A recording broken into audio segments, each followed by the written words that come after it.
This is the Lone Crater YouTube. We hope this video helps. You start by confirming the basics.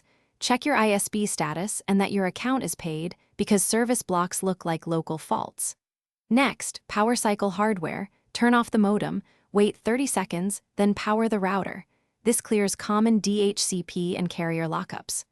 Once done, plug a laptop directly into the modem or router with Ethernet to test internet versus Wi-Fi. That direct test tells you if the problem is wireless configuration or an actual internet outage.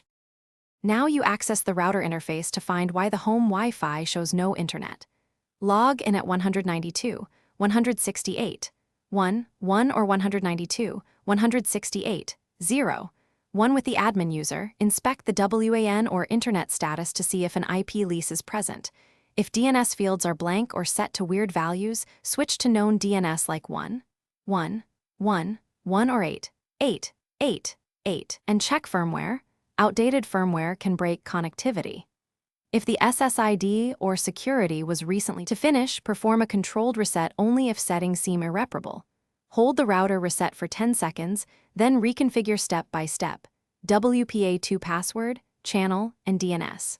Reboot phones and laptops, use the forget network option then rejoin, because cached bad configs often block internet access. Make sure to test with an alternate upstream like a phone hotspot to determine if the ISP path is the culprit. If issues persist, contact your ISP with the modem's MAC and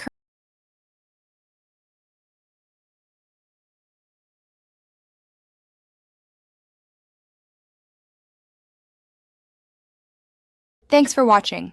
Consider subscribing if we helped you.